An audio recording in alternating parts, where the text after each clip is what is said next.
It's never happened. Zero times since 1972. Polls are one of those odd phenomena that very few people understand, me included. Yeah, good morning, George. Our new poll with Ipsos has Kamala Harris right now back in front, a 4-point lead, 51-47 in the matchup with former President Trump. That is up from about 2 points nationally a few weeks back. About 30 years ago, I used to write for Jay Leno, and one of the jokes I wrote was 7 out of 10 high school students couldn't find Canada on a map. But if they kick in that draft, I bet those numbers change. Of course, if you're under 45, it doesn't make any sense. And that's kind of the point. And later on, when somebody asked where I got the numbers, I said, I made them up for the joke. The point is, polls are very delicate, yet can be very persuasive. Who did you ask? When did you ask it? What did you ask and where? Today, most people don't answer calls when they don't recognize the number. So what does that mean? That the poll only represents lonely people looking for someone to talk to? Part of the lore surrounding Donald Trump for nearly 10 years now is that the polls underestimate Donald Trump. Maybe. But what if? What if this time they don't? What if this time the polls are actually underestimating Kamala Harris? With me now, sexy pirate and CNN senior data correspondent, Harry Enton. Thank you. All right, Harry. This is actually serious here. The polls have underestimated Donald Trump in 2016 and 2020.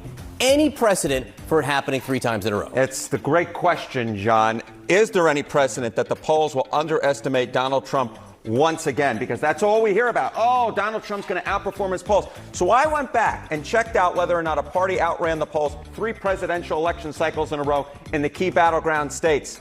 It's never happened. It's never happened. Zero times since 1972. So if the polls are going to underestimate Donald Trump once again, that would be historically unprecedented. Now, maybe you want to make the argument that Donald Trump himself is historically unprecedented, but what normally happens is the pollsters catch on. Hey, we're underestimating. We're not taking into account some part of the electorate. They make adjustments, and I think that helps to explain why we have never seen that the same party has been underestimated 3 times in a row in presidential elections, at least over the last 52 years. And Harry, you're seeing other evidence here that a polling miss, as we'll call it, wouldn't necessarily even benefit Trump as much this time. Yeah. So, if we went back to 2020, right, all the polls, Pennsylvania, Wisconsin, Michigan, those 3 key Great Lake battleground states, they favored Trump by a wide margin. But there was this group of pollsters that actually had Trump out ahead. And indeed, Donald Trump's best polls in 2020 were 8 points better than the poll averages in those states. So there was this idea, this universe, hey, maybe the averages are really underestimating Donald Trump.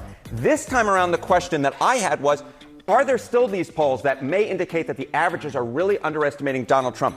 This time around, there's really not the evidence for it. The best polls for Trump actually only have him running about 3 points ahead of the polling average in the key Great Lake battleground states versus the 8 last time around. So last time around, there was this group of pollsters that said, hey, wait a minute, the polling average may be underestimating Donald Trump. This time around, John, they simply put do not exist. And one little last thing, I'll note that those polls that really underestimated Donald Trump were still too good for Donald Trump, the polls that indicated that the polling average was underestimating Donald Trump. So I wouldn't be surprised if even this is indicating, hey, wait a minute, these polls that suggest that Trump will do better than the average are actually too good for Trump. Wow, there's a lot there to unpack. But I do know this. Trump has been commissioning pollsters like Rasmussen, whose questions and people he chooses almost always guarantees Republicans will be ahead. And Trump has been doing this intentionally, so when he loses that state, it's not fair. He can point to the polls and claim fraud. And he's already doing it. Wow. York County, Pennsylvania, received thousands of potentially fraudulent voter registration forms and mail-in ballot applications from a third-party group. This is on top of Lancaster County being caught with 2,600 fake ballots and forms, all written by the same person. Really bad stuff. What is going on in Pennsylvania? Law enforcement must do their job immediately. Wow. First of all, that's all bullshit. None of what he said is true, which leads to another question on polling. Are internal polls more accurate? Is Trump reacting to private polls that tell him the worst possible news since he heard Don Jr. was born? According to the Wall Street Journal, Republicans are facing increased concerns that the party's ground game has stalled in critical battleground states. You don't say. I guess if you don't have one, that's what happens. Meanwhile, some Democratic strategists like Simon Rosenberg of the Hopium Chronicles are beginning to make the case that polls from right-leaning organizations are flooding the zone, leading to an inflated sense Trump and Republicans could dominate on Election Day. What is going on with the ground game situation? Let's just start off, Simone, with the very fact that Donald Trump has publicly said over the course of months that he wanted the RNCs, the share of their money, to go towards fighting what he says is voter fraud and election integrity units, as opposed to get out the vote efforts, which is the ground game.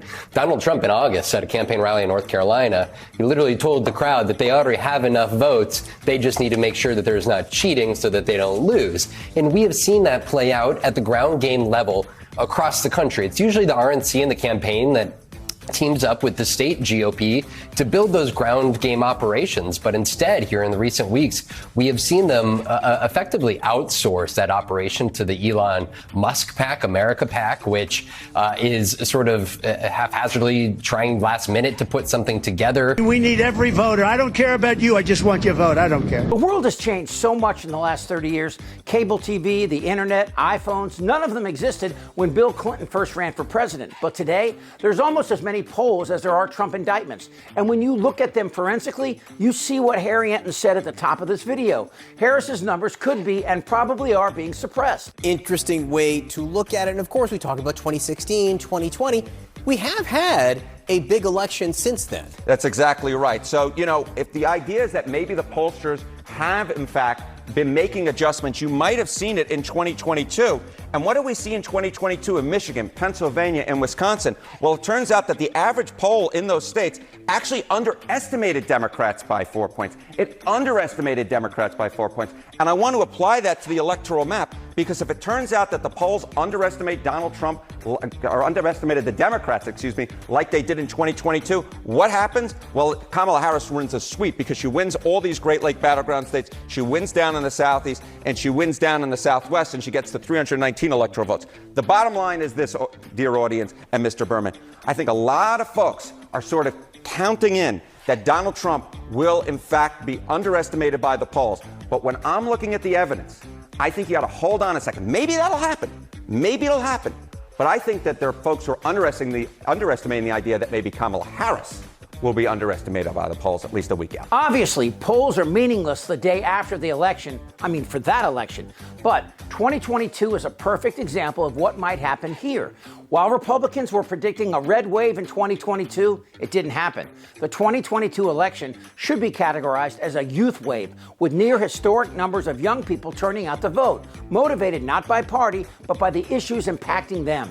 The Center for Information and Research on Civic Learning and Engagement at Tufts University suggested that 27% of people ages 18 to 29 cast a ballot in 2022, marking the second highest youth turnout in a midterm election in the past 30 years. And that seems likely to happen again, which is good for America. And it's also good for the 7 out of 10 young people still looking for Canada. Damn right. I'm ready. Let's go. This is not a normal election. Who's with me? Yes! Tick-tock, mother... They're eating the dogs. This isn't their Republican Party anymore. Frack. Trust me. Shut the f*** up, Dan. Who's with me? Oh, yeah, the lie. Indictable. Out of sheer morbid curiosity, I'm allowing this freak show to continue. I don't want to talk about this stuff. Am I wrong? Yes! Tick-tock, You're in a lot of trouble, Donnie. I think he's crazy. I'm Chip Franklin.